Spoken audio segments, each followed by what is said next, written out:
for the organisations that are going to speak. I want to be able to give them the time. We've got in total an hour and a half, so we can only have a few questions for each organisation. I don't want people to feel they can't ask questions, but equally, I'm sorry, it's probably going to only be about 3 questions for each organisation. We may make up a bit of time and allow for a bit more time on one, but I want to try and be fair and equitable, and we will be finishing the meeting at 7 o'clock. I'm sure you've all got lots of things that you want to be doing. We're still going up quite rapidly now. We've gone up to 107. So I want to thank all of the organisations that have wanted to join the board. We're very proud that you want to do this. Welcome. We're going to ask each of you to do a presentation, and then we will be having the vote. We're not going to give out the results of any vote until the end, so that we can get through the meeting. So first up, please, Michelle Barnett, Founding Director of GIFT. Would you like to come on screen?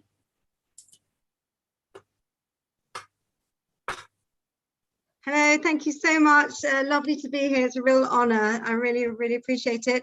Do I have, can I share my screen with you? Is that okay? Certainly do that.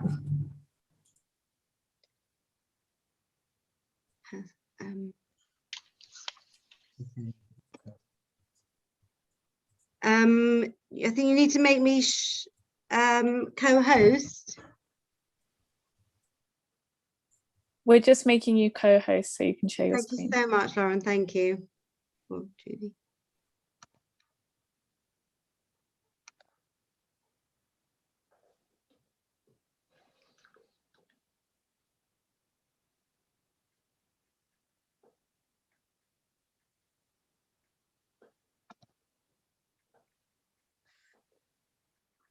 You should be able to share now, Michelle. Thank you so much. Thank you.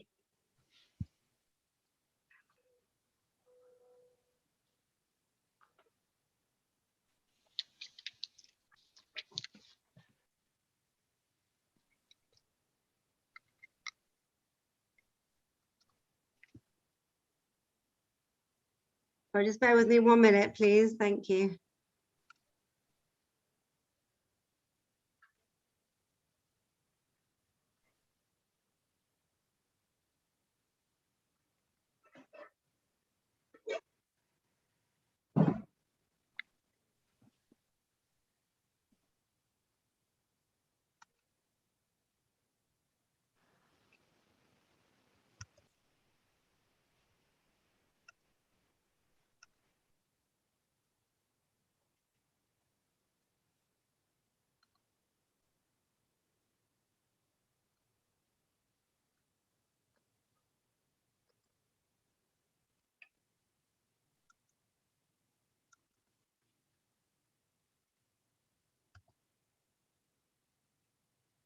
Okay, apologies for that. Are you able to see my screen?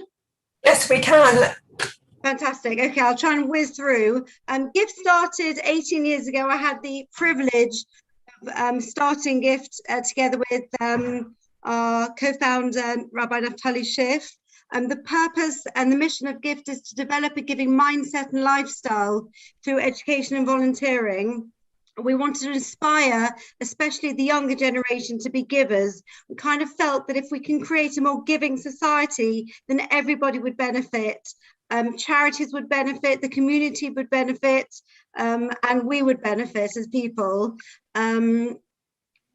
Just looking through our activities, our stats over the last year, we've managed to do a huge amount of inspiring young people to volunteer within the community through our educational events and activities, through volunteering, and so much of the community benefited through that.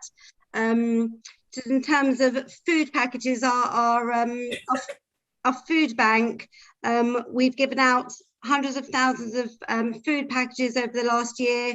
We've had a virtual tutoring club with over 570 pairs of tutors and tutees, and we've answered 7,000 requests for shopping help. We've given out almost 20,000 hot meals to those in the community.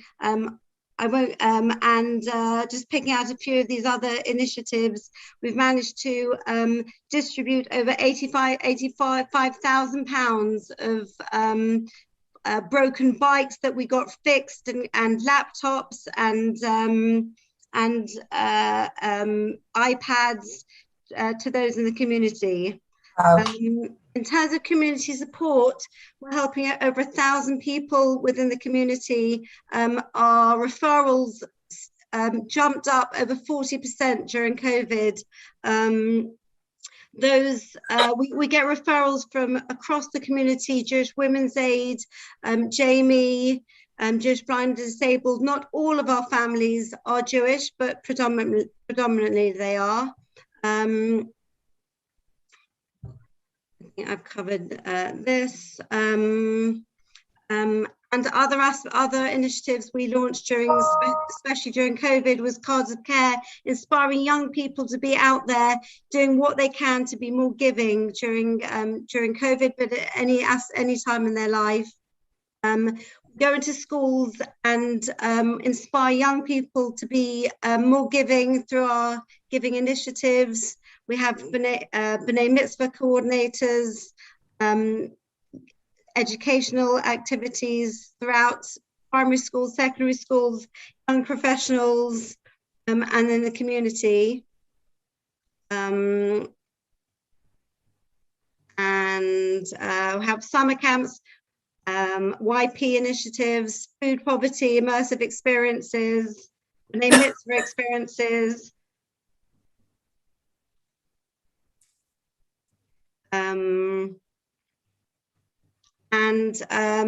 Going forward, our plans for the future are cooking for the homeless, virtual tutoring clubs, Chagim volunteering experiences, pen pals, befriending, homeless packs, and we've managed to increase our partnerships in a huge way during this year. So just looking, carry on looking. We've just launched an amazing cooking club. We're always looking for new volunteering opportunities to inspire and engage young people to be more giving in their everyday lives. We're working on volunteering apps, cooking clubs, tutoring in person, and pod visits for the elderly, virtual mentoring. Okay, how am I doing for my 2 minutes? I think you've had it, but thank you. Okay, thank you so much, and we're so excited and inspired to be joining the Board of Deputies. So we really hope that you vote for us. Thank you so much. Oh, lovely. What I'm going to do now is I'm just going to see if anyone's got any questions before we proceed to the vote. So if you've got any questions, could you raise your virtual hand? I can see, I think it looks like Richard Sassoon and Denise Lester. So over to you, Richard. And Doris Schmetterling. That will be, I don't think they're going to have four questions. It's going to be 3. So sorry, Paul, you'll have to get in quicker next time. Right, Richard. Do you only support Jews? No, we don't. We don't turn anybody away. If they're in need, we help them. Predominantly, the referrals coming to us are Jewish, but if a non-Jewish person is referred to us and needs our help, we will help them with pleasure. That seems a very straightforward question and answer. Thank you. Denise, you were next. Hi. Well done in your presentation. Can we see these slides? Can we have the slides circulated afterwards, please? Yeah, with absolute pleasure. Thank you very much. All the very best. Thank you. Thank you so much, Denise. I'm going to let you ask your question because they're short. And as long as your question is short, you can come after Doris Schmetterling. Dory, you're next. Thank you, Marie. It's a question I'd actually like to put as a standing question, because it's the one thing that occurred to me wasn't put, and that is, can you give us an indication of the size of your organization? I know this is very difficult because are providing a service like you, then there won't be members like Board of Deputies. But can you say, for example, how many volunteers you have? Approximately. I know it varies. It's very difficult. Just an indication of the size. Sure. And that's a question that'd be great if you could ask them all of them. Just Sure, for sorry, no problem at all. So we have 14 members of staff. Most of us are part-time, probably about 10 are part-time, and 4 or 5 are full-time. And we have an office in Manchester as well, and in Israel, Jerusalem. We have over 1,000 active volunteers. Some are weekly, some volunteer weekly in various, in the food bank, with tutoring, with young professional activities, with summer camps, yes, and some ad hoc volunteers. When COVID struck, we started WhatsApp groups to help those in the community, and within 2 days, we've managed to gather over 1,000 volunteers on our WhatsApp groups. That was unbelievable. Thank you. I did say that Paul Hart could ask his question. Thank you. Michelle, what are pod visits?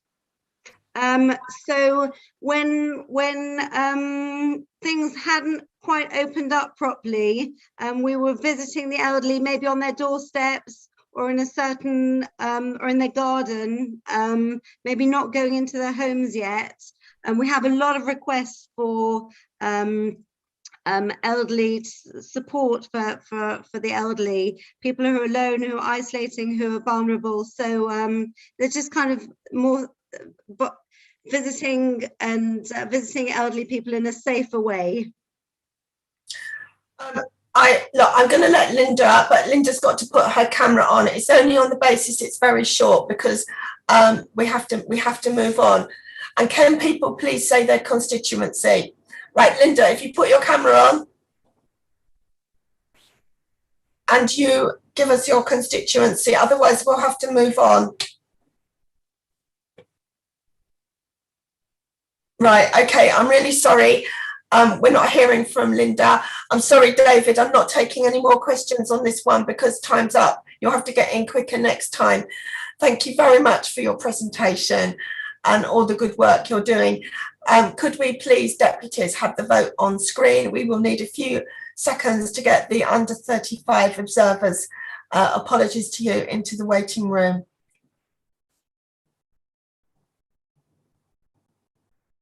And then the vote will go up. So when we have the next speaker on and you want to ask a question, please get in quickly.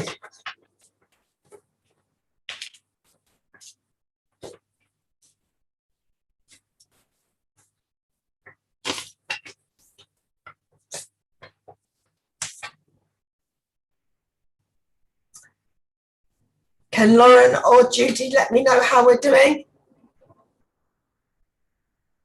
Aha, here we go. Here's the vote.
Thank you.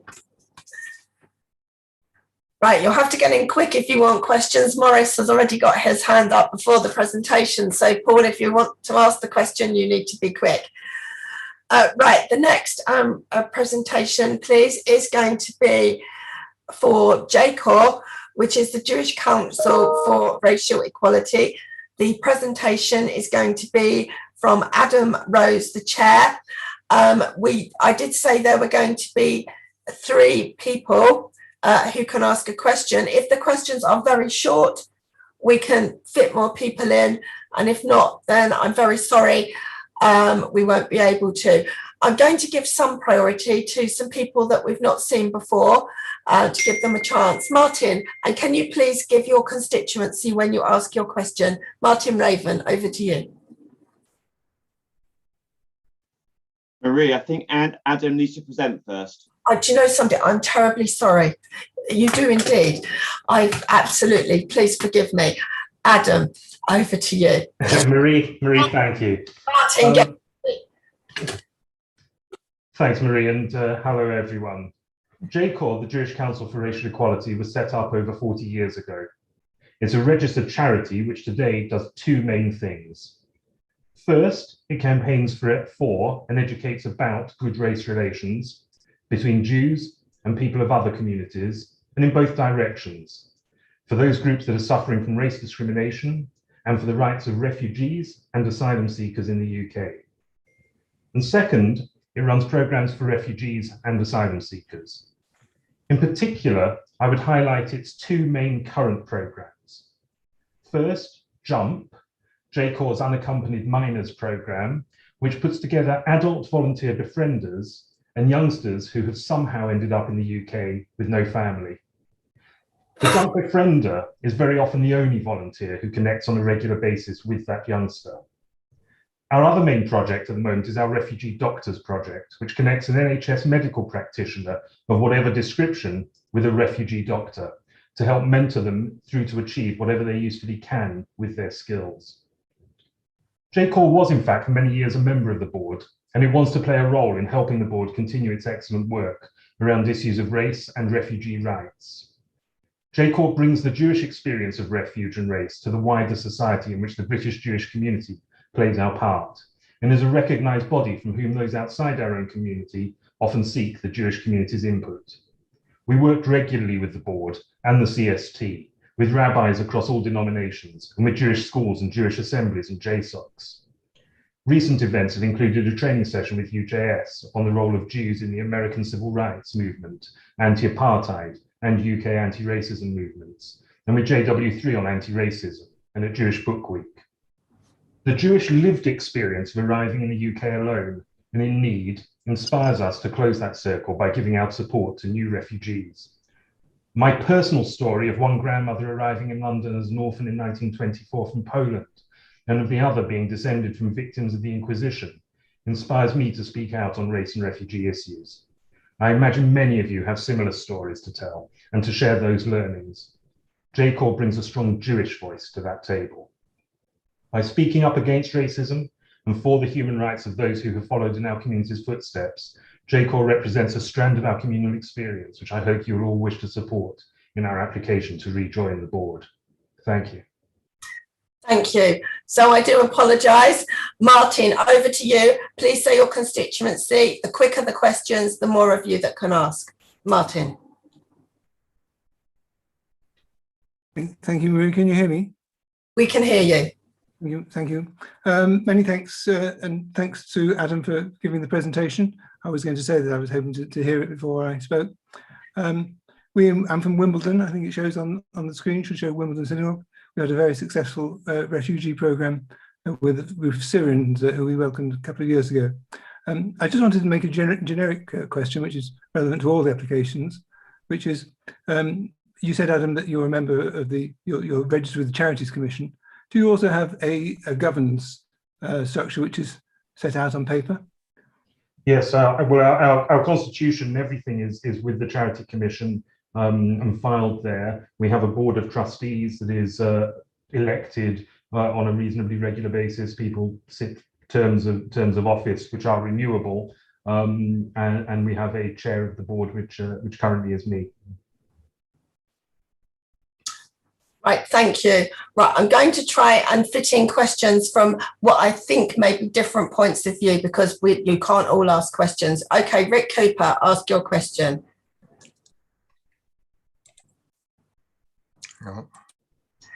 And then next will be Gid Smith, if you're quick as possible, but I can't hear them all. You've gone back on mute, Rick. You're off mute. Hello. Richard Cooper, Portsmouth and Southsea Hebrew Congregation.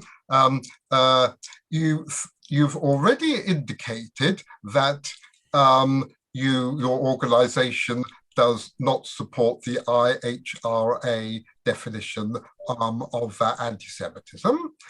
I'm a Zionist. Most Jews are, you know.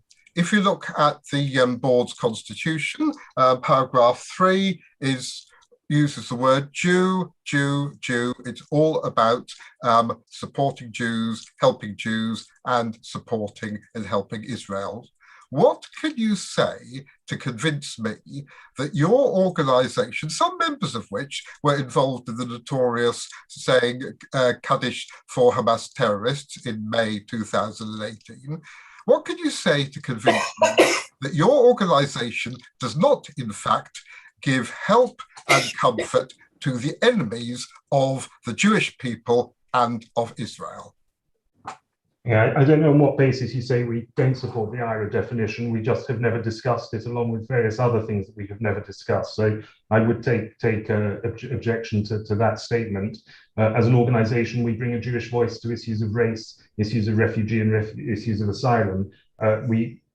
I don't really understand where the question is coming from, and I suspect I can't convince you, to be honest about this. But we give no succor to any enemies of the Jews. We have volunteers who are Jews, and we have volunteers who are non-Jews who support refugees from all sorts of backgrounds, all sorts of places, and generally, when they meet a Jewish befriender, it might be the first time they've met someone from the Jewish community. My personal experience of that is they warm to the Jewish community and the wonderful thing that people in our Jewish community do. So I hope that you will understand that we're just not involved in that issue, and therefore it just doesn't come up. It's never come up. We've never expressed a view one way or the other. But if you want to take a view that we're against it, I won't seek to change your mind, because I get the impression from your question that your mind is made up, but it's not the fact. Right, thank you. That's your answer. Right, Gid Smith, then Jerry Lewis. Unmute. Yep. Unmute. There you are. Thank you. I just have to comment on Rick's question. I think he might be disappointed to know that probably 90% of the represented organisations within the board have no stated position on IRA. Many will support, many will be indifferent, many it's just not relevant to their work. But Adam, perhaps a question for you. The board recently published its own report on racial inclusivity in the Jewish community. I'm just interested whether JCOR had a view or position on that and how that intersected with JCOR's own work. Good, thank you. We helped in the outset of that report by meeting with Stephen Bush and with the board representatives on that commission, Anthony Silkoff in particular, working on that. We input into some of its terms of reference to help guide where we saw things coming from. We didn't see it as our report. We saw it very much as Stephen Bush's report and the board report. So we were keen to help as much as we could. We definitely bring experience of seeing issues of race, although we tend to be outward looking. We're not really looking at the Jewish community as such, which hundreds of organizations are doing. We're very much bringing the Jewish experience to look out. So we were very pleased to see the report. I think the report came up with very sensible, practical solutions to the issues it raised, and we were supportive of it. And I think we were thanked for our efforts in the preface to it, both me personally and the organization. So we were very much supportive of the work that Stephen and the board did on that. Right, sorry to interrupt the questions, but our time, unfortunately, is going to be a bit more limited. Someone, Andrew Gilbert, I think it is, has raised a point of order wanting to challenge the question on the IHRA definition, but I do not consider this is a point of order because it doesn't relate to upholding the Constitution. So I propose to carry on because I don't feel it's fair to interrupt people and not let questions be asked. Jerry Lewis, and then I'm sorry, the rest of you, you'll have to ask another organisation because we're going to have to move on. Jerry, your question. Jerry Lewis, Hampstead Synagogue, and may I thank you at the board for giving a running transcript subtitles underneath the pictures. It's been very, very useful for those who are hard of hearing. So congratulations to the board on that. Adam, I wouldn't have heard what you've said. I've listened with interest. I've been around this community a very long time. I have watched JCOR grow. I've watched it in participation of various parts of our community. But with all due respect, and I come to this organisation from a very different standpoint from Rick Cooper, I have no political objections to it. I've always been one when I was vice president of the board, and to go around and say an organisation which allows others to plug into the community is an excellent way. Not everybody's a member of a synagogue. That's given. My objection is a very simple one. It's always been about one person, Edie Friedman. She's always quoted everywhere when she says something. I've never, ever seen it really doing anything of any great construct within the community over the 40 years I've been an active participant. From my early days of being involved in this community, I've seen just quotes from Edie. As a journalist, I've only seen quotes from Edie. I've never seen them do anything of any great value to us as a Jewish community. And it worries me very, very much that we're giving an opportunity to an organisation which literally is a one-woman band. So I'll leave it at that point. Thank you. I don't know if that was a question or a statement. And perhaps you can provide a response to that, Adam. I'll try and provide a response to the statement. So if I think it's a rather unfair statement, all organisations have someone who is their spokesperson, and at the moment it is Edie. It could equally be me, or it could be any of the other volunteers or people who work for JCOR. It tends to be Edie that journalists seek comment from, and it tends to be more sensible to have Edie as a recognised person, an expert in the field, making comments. But the reality is, as with most organisations, any comments that have been made, for example, in the past 5 years, have all actually come through me as well. So the words that might be attributed to one person could equally be attributed to me and other trustees of the board as well, and other people working at JCOR. JCOR, I think, does valuable work in bringing a Jewish voice to a part of wider society that doesn't always see a Jewish voice. And I think the role of JCOR, that it's taken for itself as an organisation that relates with organisations not in the community, is one that has opened the Jewish world and the Jewish view of things to organisations that might not otherwise see us.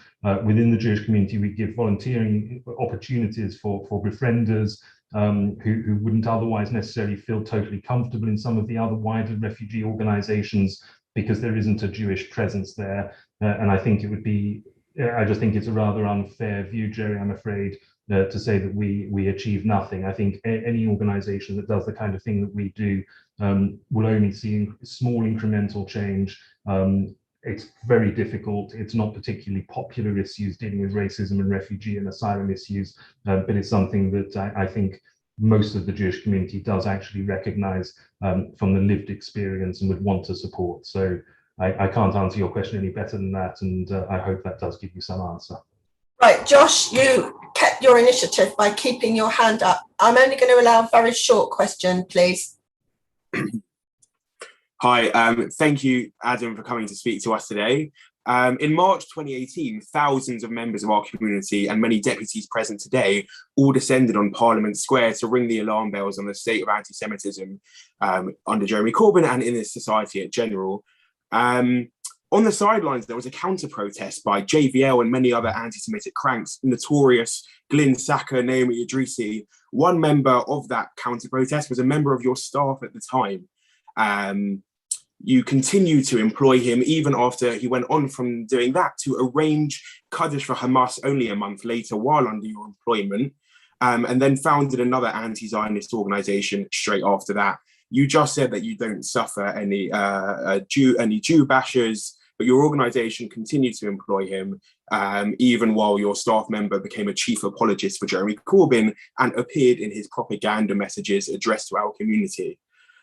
Your organization states that its values are found in equality and justice, and I quote, Jewish social activism. If these values are to be believed and that your values are in the interest of the Jewish community as a whole, will you apologize for employing someone as your youth and outreach officer whose activity has only been to aggressively disrupt and intimidate many of our communal institutions?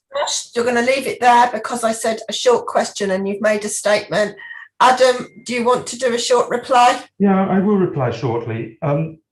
I think, so I know who you're talking about. He was an intern for a very short period in the organisation. He did not stay in the organisation for particularly long, and the organisation does not support his activities. He was a part-time person, and people can do what they want out of their spare time. I can't control what people do. I personally was at the demonstration. I personally was at the demonstration on what I suspect you will consider the correct side of the demonstration, holding a banner and in fact having quite an argument with the renowned anti-Semite himself at the end of that debate, at the end of that demonstration. I think the board and the JLC did wonderful work in putting that together. I just don't think you should be tarring an entire organisation over the campaigning work of one part-time intern. Thank you. Can I just ask you, because I think people just want to know, how many trustees have you got on your board? We've actually had a bit of a refresh of our board at the moment. I think we have 10 trustees at the moment. We have 10 trustees, of which I am one of the longer serving, perhaps the second longest serving trustee, and I think I've been a trustee now for something like 8 or 9 years. Most of the trustees have come in the past 3 or 4 years. I can see on my screen a former, my predecessor as chair of the board of JCOR, and we have a mix of younger people, older people, more religious, less religious. And when did you leave the Board of Deputies as a constituent member? It's a very good question, which I think I'm going to have to put down as lost in the mist of time, because I don't quite know, but it was a while ago. No problem. Thank you very much. I'm sorry, there's no time for more questions for JCOR. Thank you very much for your presentation and your robust responses. Thank you everyone for your questions. We will ask the under 35s if they can be asked to go to the waiting room. We will get the vote up. I'm hoping we'll make up some time. I think I will ask all of the organisations how many trustees they got, because I'm getting some messages from people, and I think people like to know the size of the organisation as well. So we're just waiting for the vote. Sorry, Tony. Okay, here's the vote.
Thank you. Now I've got 2 people have contacted me to say the poll hasn't come up. Just to let you know, if there's anyone else, we are trying to resolve that with you. The next presentation is from the Jewish Police Association. The presentation is going to come from DI Nick Goldwater, and Tony will have the first question when it comes. But are you there, Nick? Hi, yes, I am there. Can you hear me? Hello, loud and clear. Thank you. Would you like to give your presentation? Yes, so thank you very much for inviting me to speak at the meeting today. So yeah, my name is Nick Goldwater and I'm chair of the Jewish Police Association, or JPA.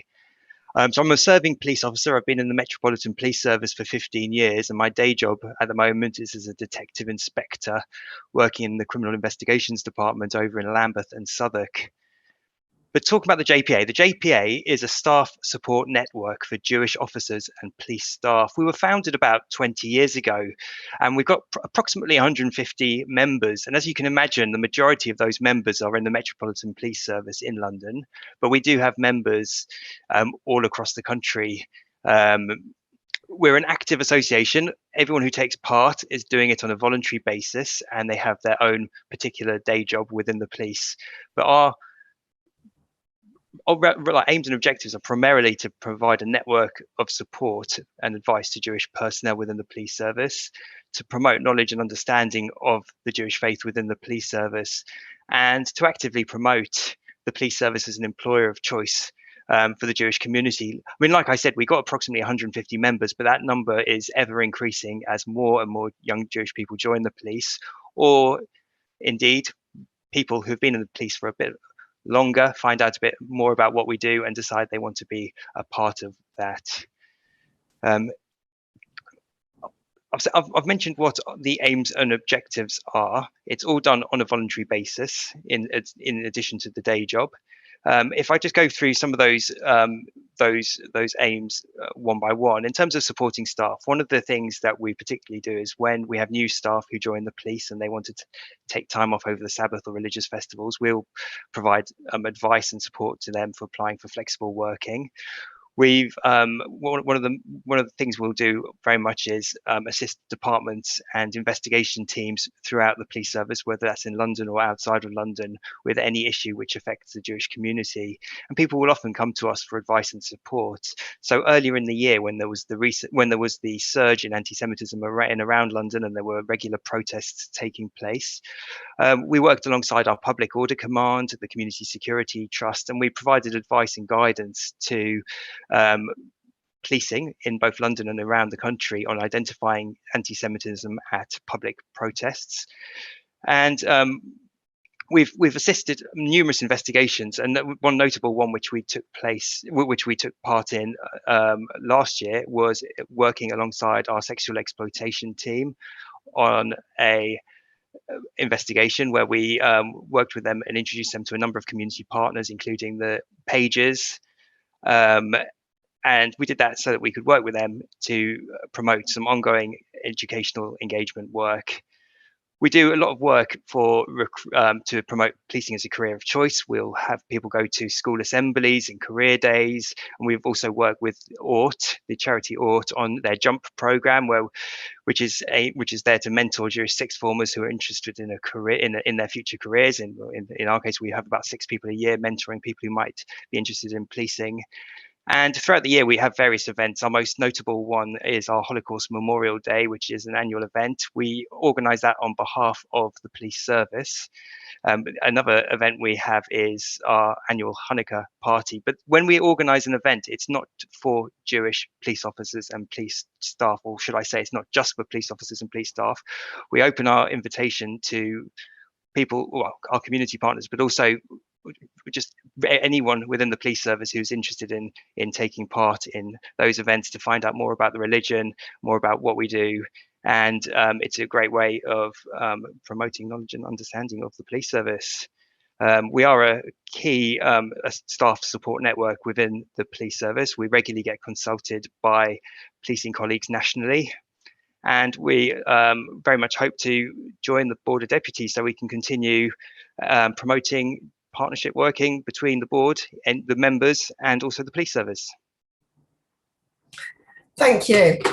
And I remember a couple of years ago, I helped to write the Employer's Guide to Judaism, and I remember working with the JPA so that you could produce your guide as well. I don't know if you were involved in that, but that was a couple of years ago.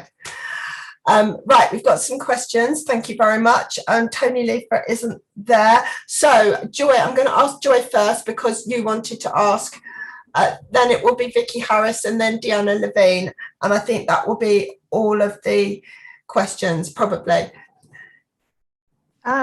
Yes, I think you've partly answered this, how active you are in trying to encourage more people to Jewish people to join the service and make it easy for them. I personally think it's a great thing that you want to join the board, and I just wonder what you feel you can bring as added value to the board. I'm quite sure there's quite a lot that you can, and I would like to hear what you think. In my own synagogue, I'm Yeshurun Synagogue in Gatley, we regularly have new recruits to the police coming in for a visit to the synagogue to talk about the Jewish religion, and we have a great relationship with them, and presumably a lot of other synagogues do as well. But in a word, more or less, what value added do you feel you can bring to the board? So I think, as I mentioned when I spoke before, we're looked upon as a key staff support network within the police service. We regularly have meetings with senior leaders within the Metropolitan Police Service and for other police services from around the country. So I think the key thing that we would hope to be able to do is continue that joint working. I know there's already good relations with the police, but we can also act as that point of contact within the police service. And so if there is any issue which needs looking into or raising, then we would be a point of contact who would be able to facilitate that. Thank you. I think Vicky was next. Vicky Harris. Thank you. Hello, Nick. I need to declare to the board that I have known Nick Goldwater for a very long time. He and my son were close friends at school. Lovely to see you, Nick. Welcome to the board. Nice to see you. The Defence Division has as one of its objectives in combating extremism, engaging with football authorities and clubs, police, members of parliament and sporting media to address the issue of anti-Semitism in sport. Do you think the JPA could be of some assistance to Defence Division?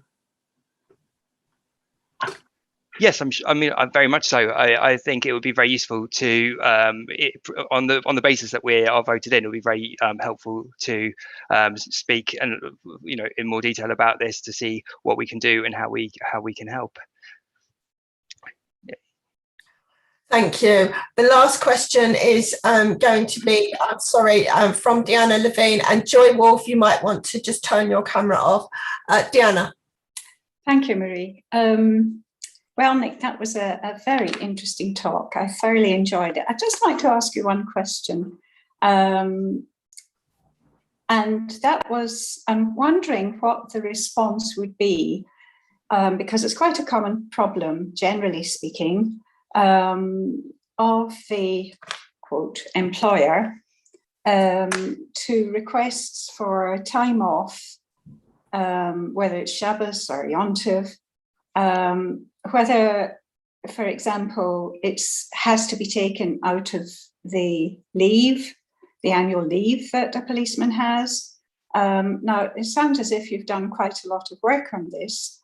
You talk about being key support staff and good relations, but when it comes down to the individual case, how would you respond to how would you explain the response of the employer in that situation? I'm sure that Marie's booklet has been very useful and helpful, and you do a lot of work yourself promoting relations, but if you could just answer that question, please. Of course. So the police service does offer flexible working. So that's more for if somebody wishes to take time off or like on the Sabbath. It might be a case that if they do wish to take time off, that we'll show them the process for applying for flexible working, so they can have that time off rostered into their hours. That's more for something in the long term. In terms of and as you can imagine, the police service are very open to it. However, it's got to also fit in with the needs of the operational needs of the service. In terms of time off over festivals, for me, I've always taken it off as annual leave. It's never been an issue. Nobody's ever questioned it. If there is ever any issues whatsoever, then as an association, we can reach out to supervisors, line managers on behalf of the individual, explain the rationale why they need to take that time off. And we've never been unsuccessful in getting somebody time off over a festival.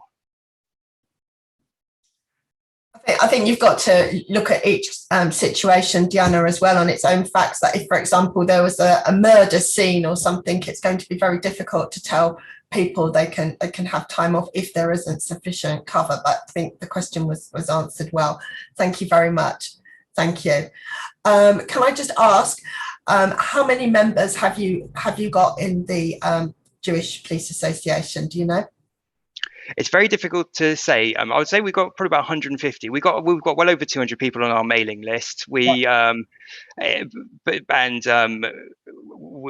we do have an annual subscription fee, but we wouldn't prevent anybody from taking part in our activities if they weren't paying their membership fee. You have trustees or a committee. How do you run your Yes, we have a committee. And we're with various positions on that, and that is voted in annually at our annual general meeting. Lovely. So you're democratic. Indeed. Thank you. Lovely. Thank you very much for your presentation and your questions. Thank you. Thank you. We now proceed to the vote. Could we ask the under 35 observers to leave the room? And next up is going to be Ed Horridge. But let's just wait for the vote.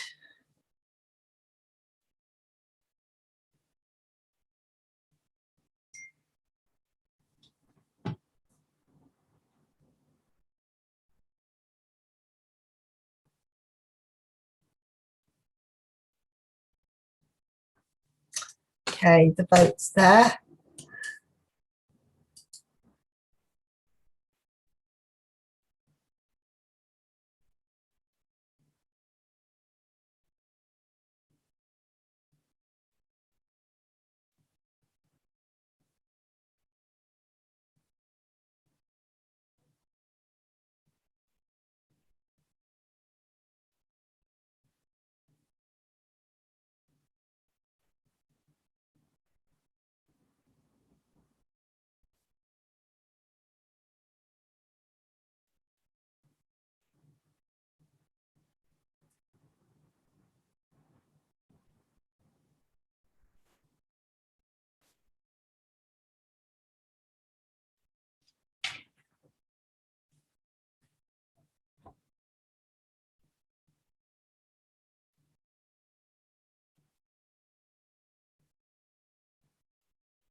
Thank you very much.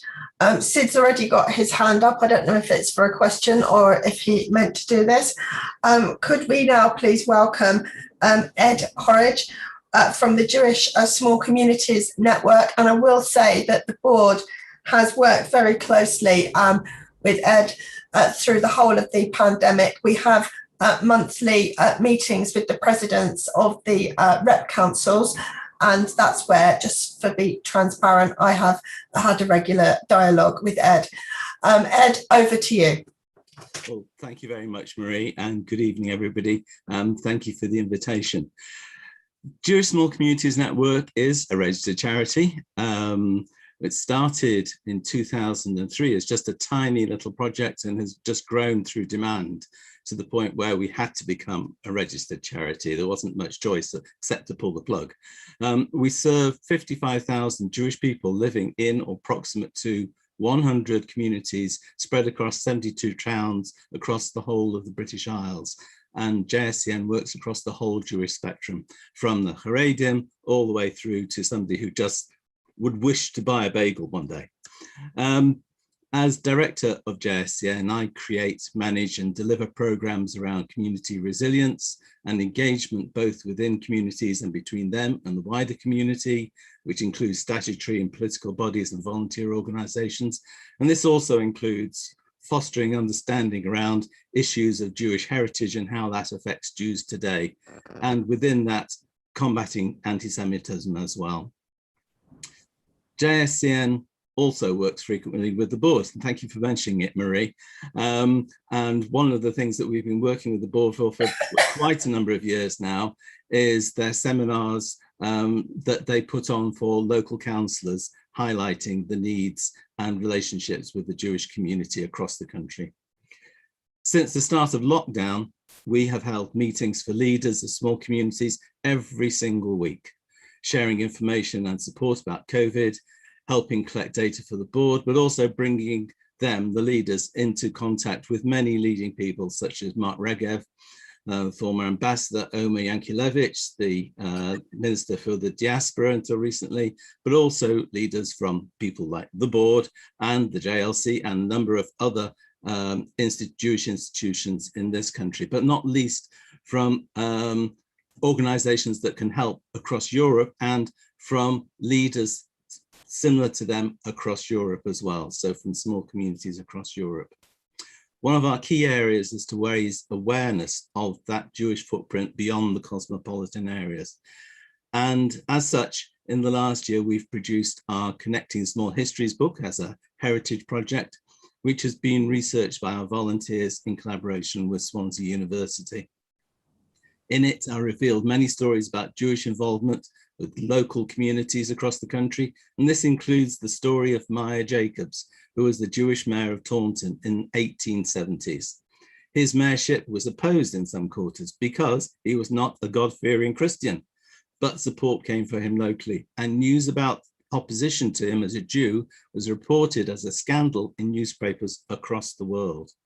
So bringing these hidden stories to the fore is very important, and bringing the stories of today about Jews across the country is very important. We also published our Key Stage 2 activity book for schools, Heritage Detectives. This invites children to learn what heritage means by exploring their own heritage and that of people they know, with the help of two Jewish characters, Sam and Sarah, who take them on a journey and refer to their own Jewish heritage as they go. This has gone out to 200 schools who we have contact with, and we've been supported in creating the book by feedback from several educational experts, including Sally Strauss and Sandra Teacher. Many of you will know them. And our work further beyond heritage and schools is on leadership and resilience. And there we are working with a number of organizations, including LEAD, JDC Europe, JCC Global, an Israeli organization, and others such as Masorti Judaism, who've developed their own in-house training for lay leaders. And through that, we are looking to create a course for lay leadership specifically tailored to small communities. That doesn't reinvent the wheel, but it tailors and adds to what is already out there, putting it in a form best suited to small community leaders. That is just a flavor. I could go on for hours. On our website, which has been around since 2003, there are over 600 pages of information, and it's constantly evolving, as is ourselves as an organization. We are a small organization, and currently we are going through capacity building and making it more resilient in itself. If you want to know anything about JSCN, I do recommend you go to the website. But I think that's the flavor, and thank you so much for considering JSCN. Thank you. Can I just ask you, how many members do you have? We're not a membership organization. We do have a lot of people, a lot of communities who regard themselves as members, and we are evolving a way for them to formalize that, as we are with many of the organizations around the country. So this indeed being a member of the board is one step, and having affiliates across the organisations who wish to work with us, we're working on developing that because it's through demand. Thank you. Thank you. Sid and then David. And could you state your constituency? Thank you. Sid Graham from Barnett Synagogue. Ed, I'm brought into small communities because I've officiated in several small communities across the UK on Shabbatot and Hagim. My question is, what criteria do you use when admitting new communities to membership of your organisation? Okay, so our constitution defines that, and in part it is self-definition, and this definition, the working part of that definition is that a community regards themselves as not having sufficient Jewish infrastructure to stand alone, and that really goes for any community which is outside the main conurbations of London, Manchester and Leeds, quite honestly. We also have a bit of a buy-in. We have engagement, especially over the last 18 months, from communities who are interested in us. We don't seek to recruit them. We never seek to recruit anybody. It's people who want to join us and find a benefit. And so communities such as Birmingham and Liverpool find a benefit in being part of what we do, as do some South London communities. Thank you. So David, Safir, and then Michael Zip, and that will be the end of the questions. Thank you. David. Thank you very much, and thank you for your presentation, Ed. You do some wonderful work in places that many of us didn't realise had Jews at all. I just wondered whether, to the extent that the JSCN actually is either formally affiliated to or collaborates with some of the synagogal movements, whether you have been in the past or have considered even currently or in the future being represented at the board by and through the deputies for those movements, rather than involving yourselves in what after all is both costs and benefits of joining the board and having a deputy of your own. Well, we seek to be the voice across the board for many organisations, both in part and in whole, really, so that all those that you've mentioned will have their own perspective, but taken as a broad brush, taking a holistic view, which is where we really sit. And over 17 odd years, 18 years, we've built this holistic view. And so they may talk to the specific, we talk across a wider remit, and I would say that is where we sit. Each of those will have their own specific needs and wants. We approach the needs and wants as a whole. Thank you. Michael.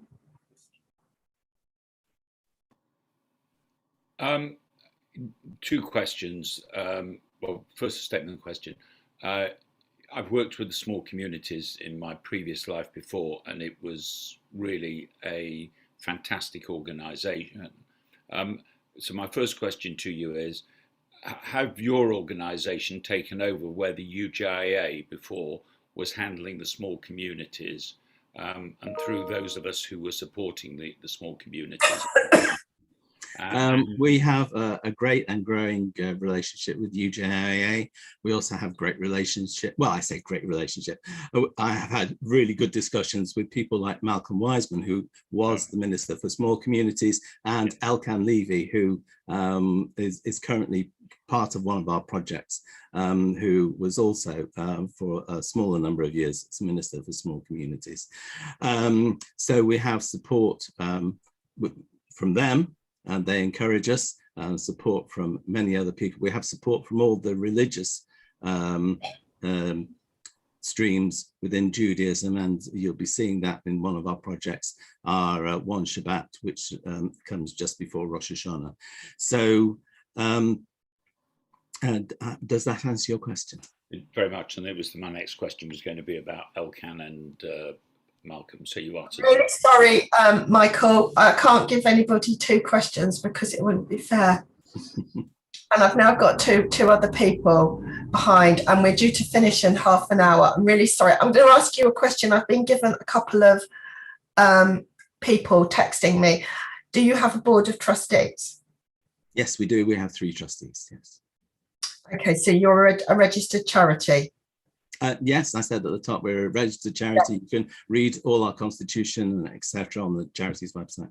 Right, I'm really sorry, David and Laura, we have to proceed to the vote because we've only got half an hour and we've got 3 organisations, and I'm also sorry to Michael Ziff. Can we have the vote, please?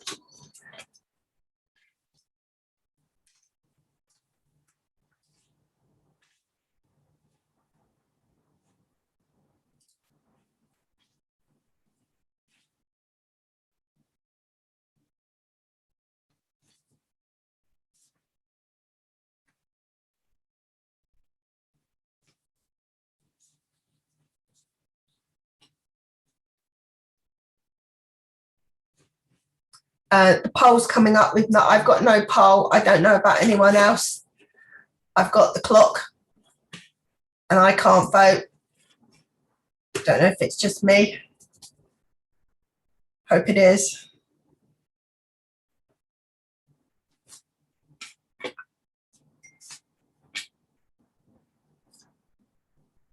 I'm told it is just me.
Okay, thank you very much.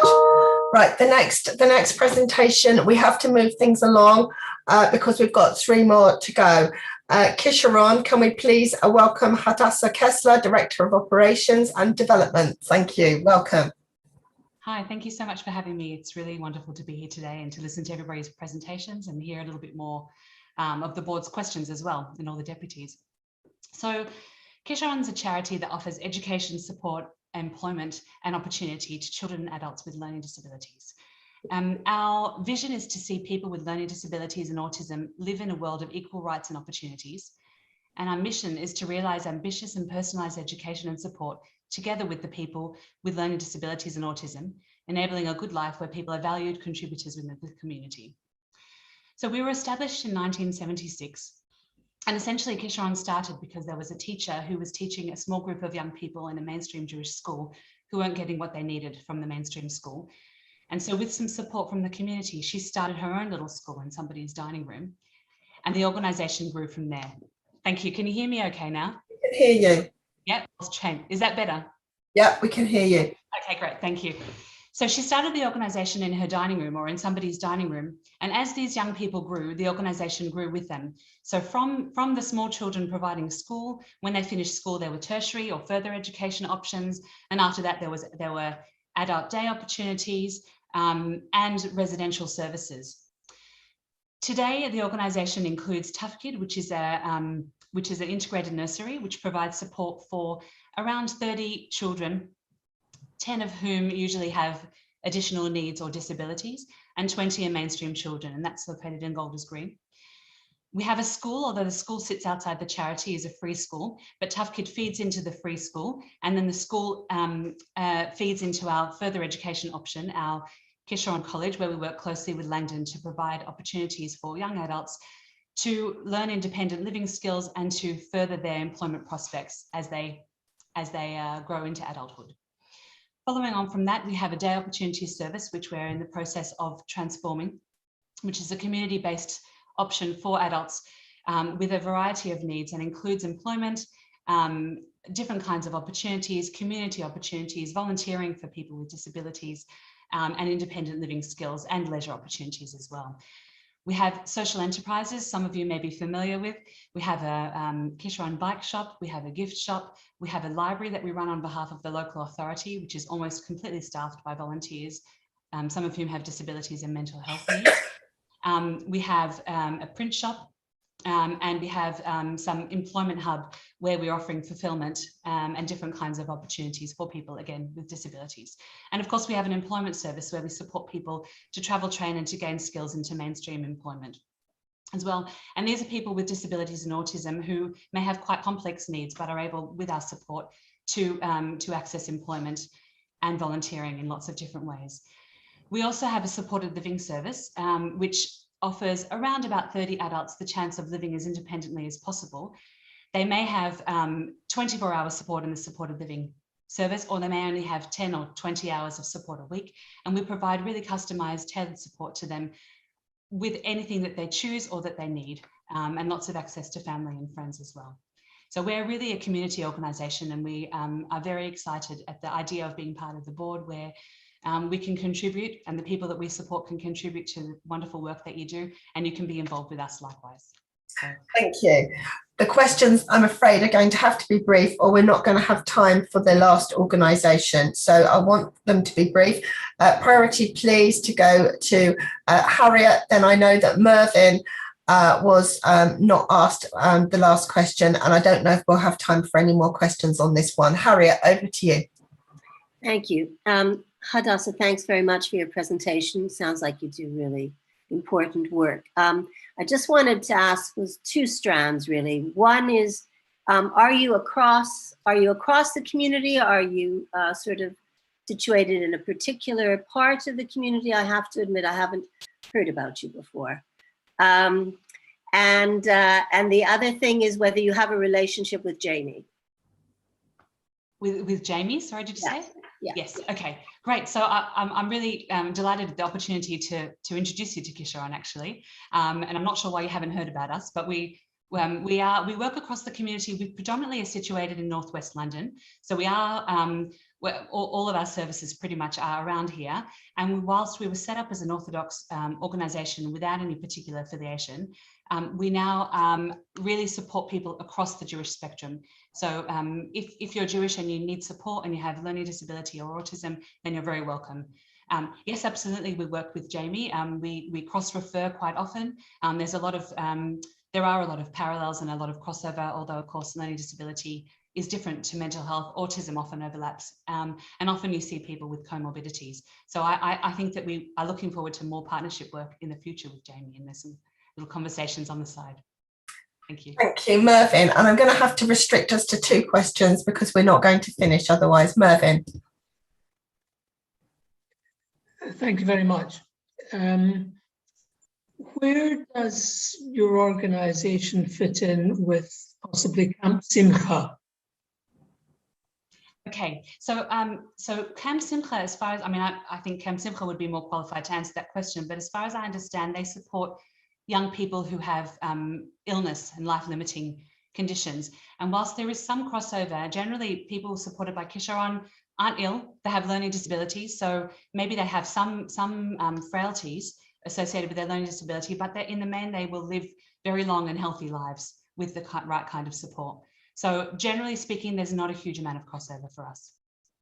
Right, if you're very quick, thank you. Flora Frank, if we're very quick, please can you ask a very short question? Oh gosh, yes. Yes, thank you so much, Hadassah, an amazing organisation. Hadassah, could you please give us the name of the lady? I think it's very important that we recognise this fantastic lady. I knew her very well. I hosted her, but the name has escaped me. The one who started Kisharon, Hakarata Tov. I think we ought to have her name, please. Absolutely, Flora, and very nice to see you. You're 100% right. Her name is Chava Lehman, and actually That's right, Chava. And I had the privilege She lives here in Yerushalayim, actually. She does, and I had the privilege of visiting her recently just outside Yerushalayim, which was really, really a fantastic experience for me. Thank you. Thank you, Flora. Could I ask the under 35s, please, to go into the waiting room?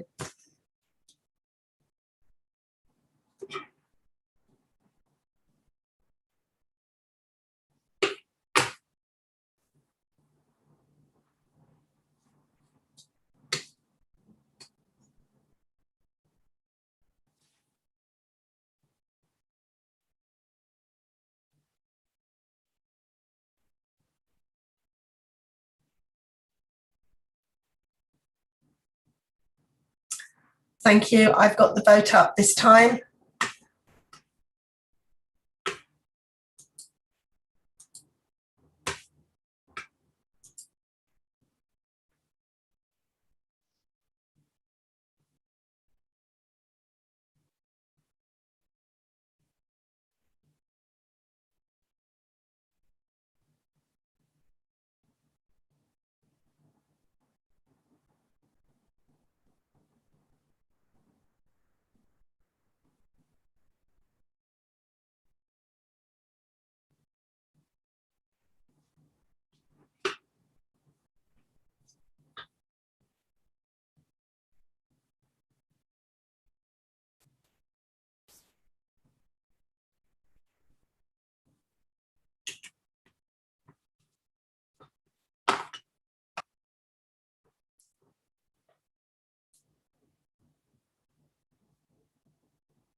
Thank you.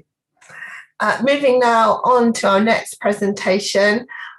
It's going to be given by our very own deputy, Barry Shine. He will be presenting in the capacity as Finance Director for Langdon. So over to you, Barry. Okay, I should just clarify that I'm not actually a deputy any longer. Anyway, good evening. I'm Barry Shine. I'm the Finance Director of Langdon and a member of the senior leadership team there. Langdon is a group of 4 charities registered with the Charity Commission and Companies House. Our supported living service, some of it is registered with the CQC, the Care Quality Commission, and Langdon College, which I'll mention in a moment, is registered with Ofsted. Over 100 Jewish people with learning difficulties and disabilities and autistic spectrum disorders live in accommodation which we either rent or own. Additionally, we give supported living services to others who do not live with us. We support people from across the Jewish community, both in London and Manchester. We encourage those that we support to work and, where possible, work sufficient hours so that they transfer off state employment benefits. Some 58% of our members, as we call them, are on some sort of paid or voluntary work. This number is normally higher. However, the COVID pandemic has affected some of the work and the workplaces that they're involved with. We also have social enterprises, both in London and Manchester, including New Chapters, which sells pre-loved books on Amazon. And we also have a gardening project based in Manchester. We also have, as part of our portfolio, Langdon College on 2 campuses in London and Manchester, which supports over 30 young people with great results. And our London campus, as Hadassah mentioned, where it works alongside Kisharon. We also run the Langdon Brady Youth Club, covering 12 to 19 age group, which this year we're adding 2 other age groups for 9 to 11s and over 19s. Our staff, approximately 200 staff, the majority of whom are frontline support workers. We have a vision that people with learning difficulties should live in an inclusive world where they are valued equally. Our aim is to ensure that people with learning disabilities have the same opportunities as everyone else, so that they can live independently in their local community.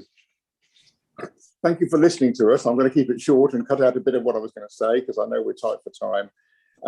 Thank you for listening to me, and we hope that the board will recognise us and welcome us as a member.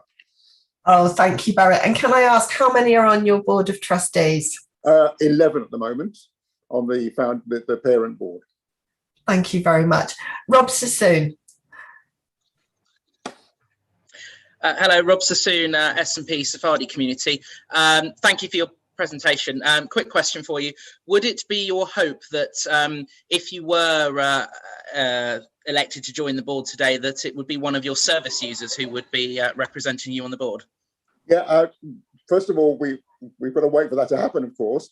We would seek nominations from across our staff, our trustees, our volunteers, and the people that we support.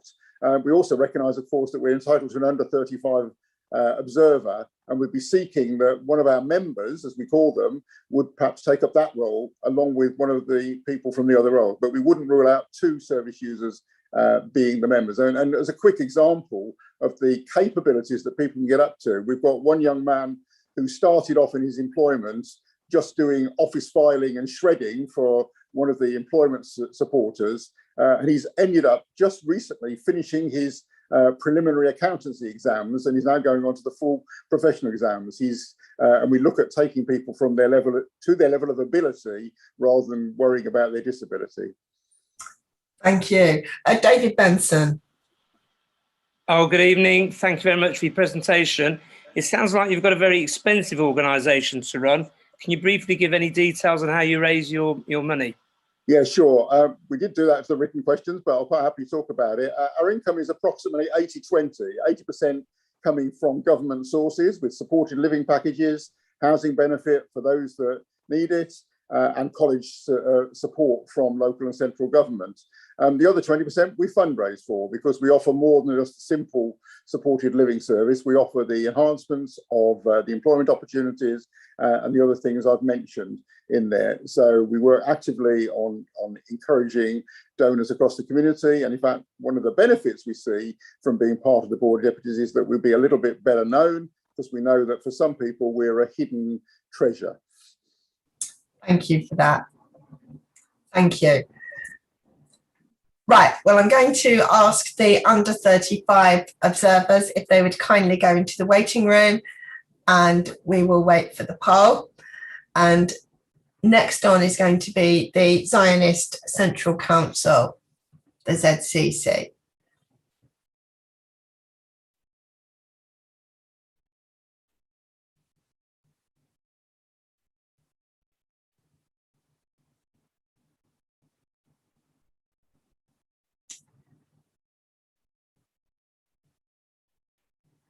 Lots of questions are coming up, but I suggest that you get three of you together because you won't all be able to answer questions.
Thank you.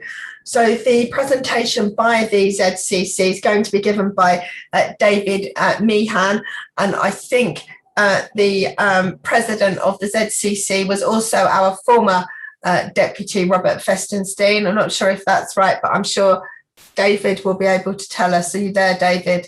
Hello, how are you doing? Very well. Good evening. Over to you. Thank you. Well, good evening, and thank you all for inviting me. And to yourself, Mary, I'm glad your voice is clearing up. It's getting better. That's good. Yeah. So I'll be I'm mindful of the time. So we at the Zionist Central Council understand the enormous and important work of the Board of Deputies. We believe the gravitas and strength of the board is greatly enhanced when we have many flourishing, engaging and diverse groups actively involved in representing the views of the British Jewish community. So our history, who are we? We go back quite a while. We are a Manchester-based organisation, but now we're very much online as well. We first emerged, our origins go back to 1880, and by the early 1900s, Manchester was one of the great early centres of the renaissance of early Zionism, and it became the cradle of Zionism, in the words of Chaim Weizmann, who was our first president and obviously Israel's first president too. His contribution in Manchester as a chemist and his friendship with Lloyd George helped foster the emergence and bring about the Balfour Declaration, which all helped create to rebirth Israel today. So who are we? Like our objectives, okay? So our main objective is to promote and defend the democratic state of Israel and the Jewish homeland. Our primary activity is informing people about Israel. We invite and engage with speakers, diplomats, MPs, local councils, businesses, charities, academic institutions, etc., to educate, inform, and debate. Okay, we have a large online presence as well. We have over 1,000 contributors, and we coordinate with other Friends of Israel groups as well across the country. We have a broad and diverse membership.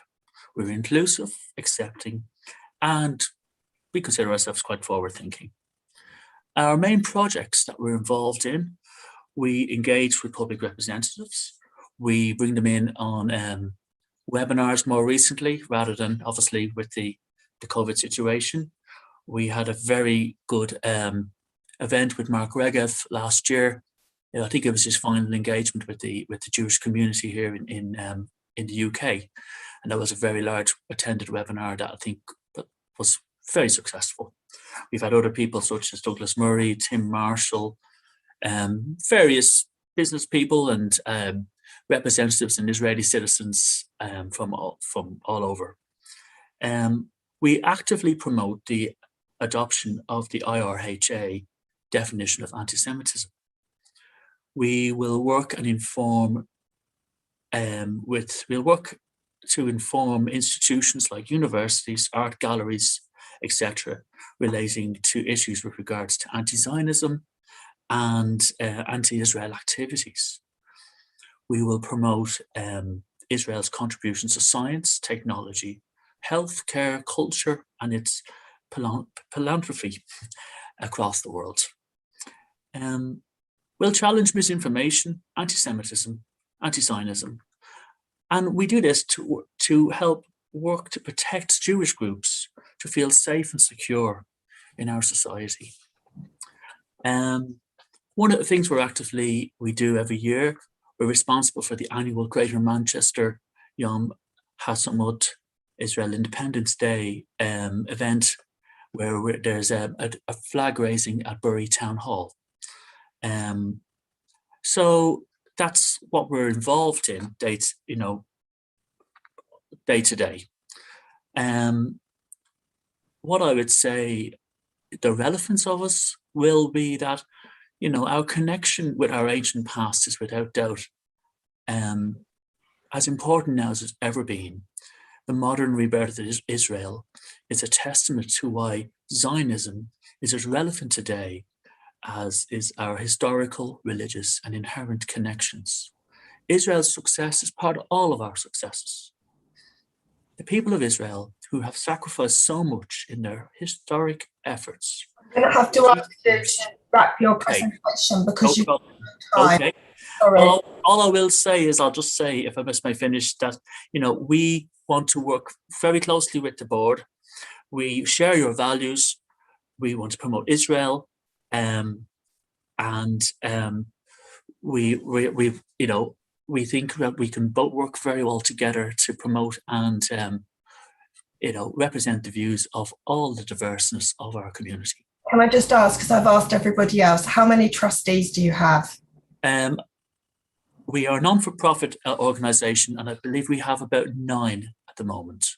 Okay, fine. Thank you. Now, I've got a lot of questions here. There's 11 questions, and I'm not going to get to you all. I don't know if amongst you can try and amalgamate some of your questions. The quicker you are, I can try and get through more of you, and I can carry on till 7:10. Right, Joe Grabina, you can ask your question. Thank you. Joe Grabina, Aleph Synagogue. Thank you for the presentation, David.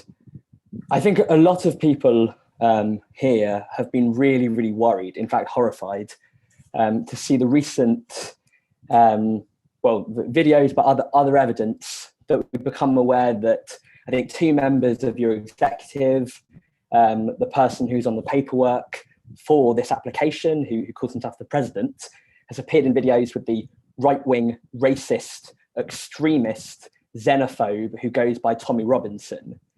It's very clear to everyone here that the Board of Deputies does not support that. You said that the ZCC is inclusive and welcoming. I'm personally extremely worried that for the ZCC sitting on the Board of Deputies, there'd then be a connection to someone like Tommy Robinson, who obviously does not have the best interests of the Jewish community at heart. How are you able to reassure us that Tommy Robinson has nothing to do with your organisation? And actually, is there a connection between those 2 individuals and your organisation? Okay, so let me do my absolute best to assure you that firstly, there is no connection whatsoever between the ZCC and Tommy Robinson. Okay, we do not share his views. We totally, are appalled by the type of person he is, his attitude. He's completely, he's everything that we're not with regards to. He is the type of person who is diversive and who wants to ride in on other people's campaigns and looks for, to piggyback in on other people's, organizations. I can tell you that, a few years ago, he approached us once and asked us to attend a meeting, and we told him exactly where to go. So we have no time for anyone like someone like that. Okay, he's Islamophobic in my opinion, and he would do anyone a disservice.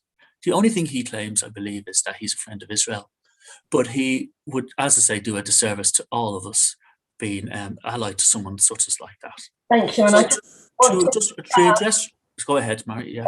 I just want to confirm that after the Israel rally, which Tommy Robinson infiltrated, the Board of Deputies condemned his presence. Thank you for that. I wanted to mention that too. I believe this was a subject that was already brought up. I obviously wasn't a party to this because I'm not a deputy and I'm not, I'm in there. But yes, I believe that subject was covered and it was condemned.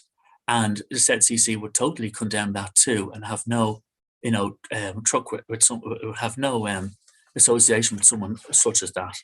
With regards to the videos that you mentioned, so Robert Feinstein is our chairman, and he is a solicitor, and he was representing a client and giving legal opinion at that interview. He wasn't involved in some sort of friendly chat with I think Tommy Robinson. So I think I just want to make that clear. Okay. So yeah. And in fairness, I'm not actually aware of a statement where, and I could be wrong, so forgive me, I don't think the ZCC did condemn the presence of Tommy Robinson at the Israel rally, but someone will correct me. Right, the next person, Thomas Spence. Please be brave. You're going to be the last question otherwise. Okay, Thomas Spence, UJS. I'd just like to follow up your point there. You saying there's no connection at all with Tommy Robinson, because actually there's two separate connections with Tommy Robinson. And the fact that these people are still serving your organization, like, I feel it doesn't make sense to me that you can claim that there's a complete separation. I think this is clearly a really important issue, given the rise of the far right, given the fact that the board, like Marie said, had condemned Tommy Robinson just last month. So I think we need clarity. Are these people still involved in your organization or not? Because I think two separate instances of appearing with Tommy Robinson can't be dismissed as an accident or there's no connection whatsoever. I can give you every assurance that we, the ZCC, have never invited him, Tommy Robinson, into our organisation or have ever entertained him in any way under anything to do with the ZCC. The ZCC would not want to be associated with that person in any way whatsoever.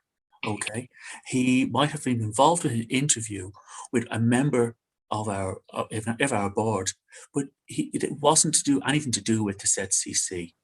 You know, like, for example, we invite people like politicians to give talks to us. We invited Rebecca Long Bailey, for example, who is a big fan of Corbyn, to meet us as a group.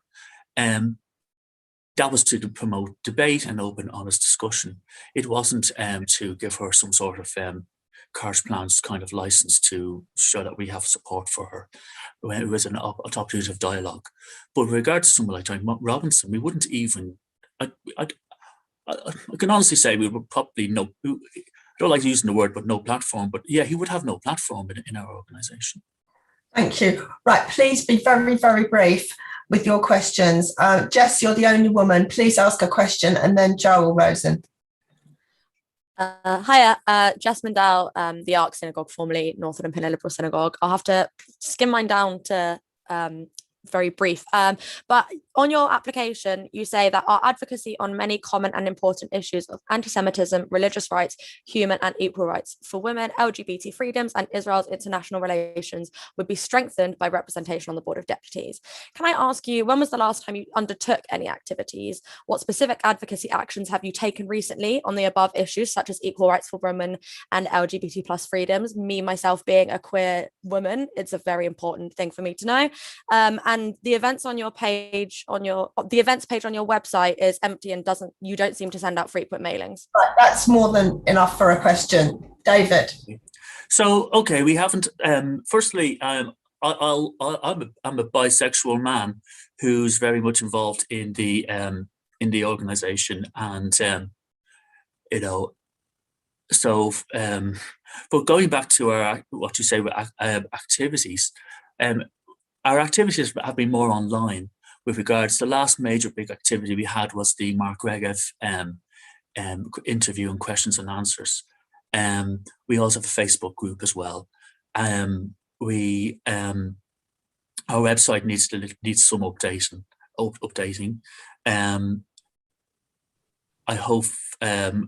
Hopefully I'm answering the question as best I can to you for that. Thank you. Right, we'll move on. Joel Rosen.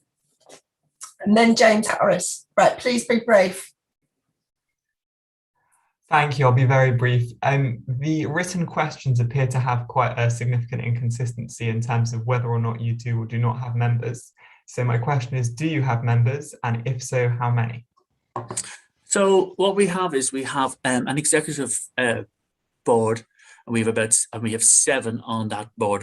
We're all committee members, and then we have a private Facebook group which has over about 1,000 members. Yeah, anyone can apply to join it. It's a group. It's for debate. It's for information. It's for sharing of articles and the like. Thank you very much for that question. I think we should try to have some balanced questions. So Josh Lee, please be brief. You'll have to be very brief. Sorry, you said James was the question before me. Can you go to him? Sorry. Fantastic. Thank you for pointing that out. Very fair. James, over to you. Apologies, I would have come. Thank you, Josh. Thank you, Marie. Thank you, David. I mean, I do just want to put on the record, I've really read your application with interest. I guess, can you just confirm you're not a registered charity by the sounds of it? If I can, I just want to ask like one or two brief questions more. One question, I'm sorry, because we've got too many people. That's your question. Could I just really quickly ask how many of your trustees or executive are serving deputies? And just to say that it's the IHRA, not the IRHA. So I do slightly worry about the sort of advocacy work being done if the wrong name is being given. And I do just want to put that on record. But yeah, I do think some inconsistencies, just to follow from previous questions, do need addressing, and I'd be grateful. Okay, so there's of the board, there's probably 2 members who are deputies, to my knowledge. Okay, thank you very much for that. Right, Josh, and it will have to be brief. You've asked a question before, but I just want to give some balance. Go on then. Hi, thank you for taking the time to speak to us and tell us about all of your activities. I wanted to know, you're an organisation that was set up by Chaim Weizmann himself. What are the ideals of your current position in? What are your Zionist ideals that you seek to aspire and espouse to us all?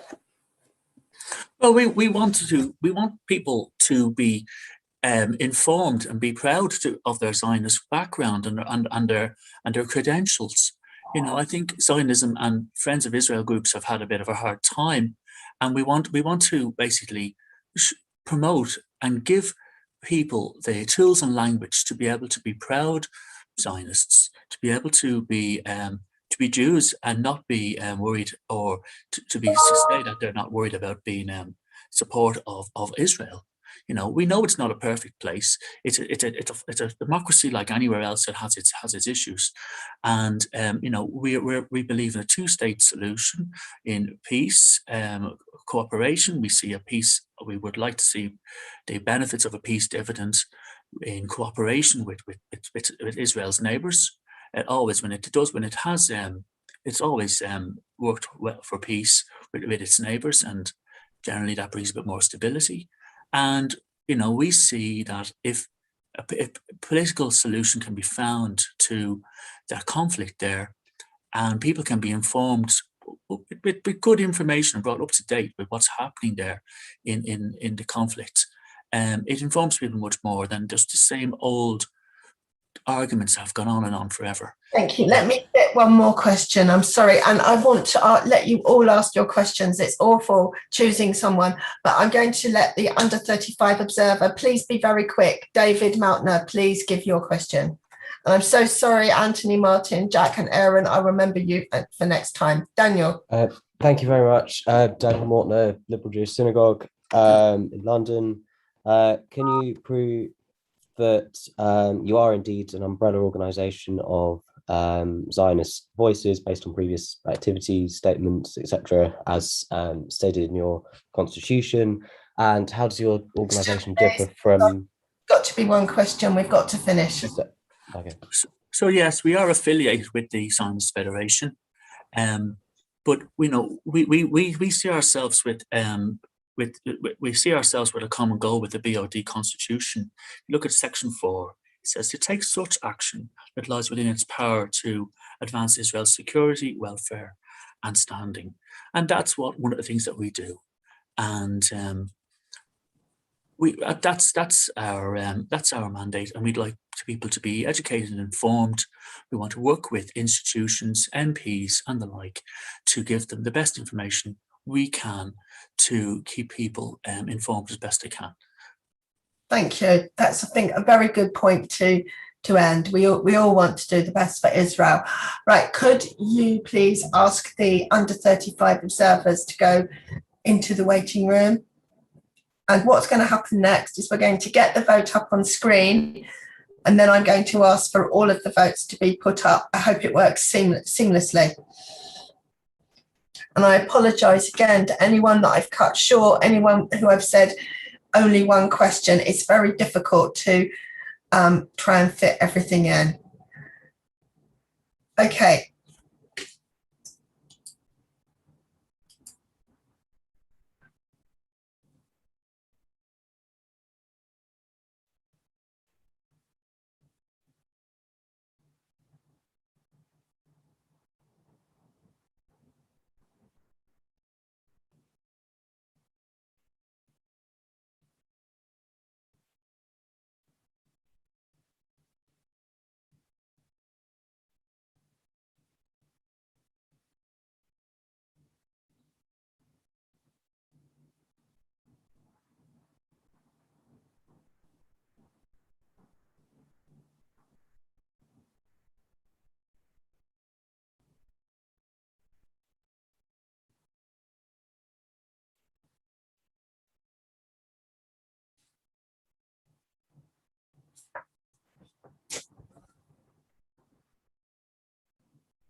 Thank you. So this is where the bit where I'm hoping we're now going to get all of the results on screen at the same time. Marie, there'll be one after the other. Okay, we're going to launch. Okay, can we launch, please, gift? The result for gift. Yes, at 92%. Well done, gift. We're greatly looking forward to working with you. Number 2, JCOR. Yes, at 52% and no at 48%. So that's not going to be, I don't think that's going to be enough. I'll have to be, someone can tell me that in a minute. If you can give me just to clarify the percentage that's going to be needed. Number 3, the Jewish Police Association. Clearly, yes, at 90%. Yeah, and I'm told that JCOR is a yes. Sorry, it's needs 2/3. So I'm afraid that JCOR, unfortunately, on this occasion, is not accepted. Sorry about that.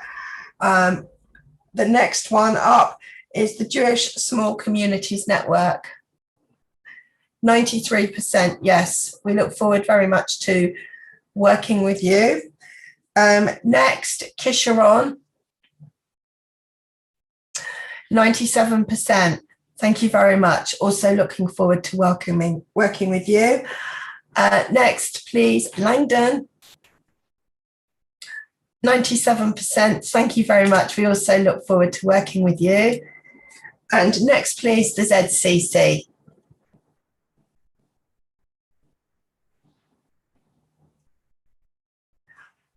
The ZCC is also not going to be successful.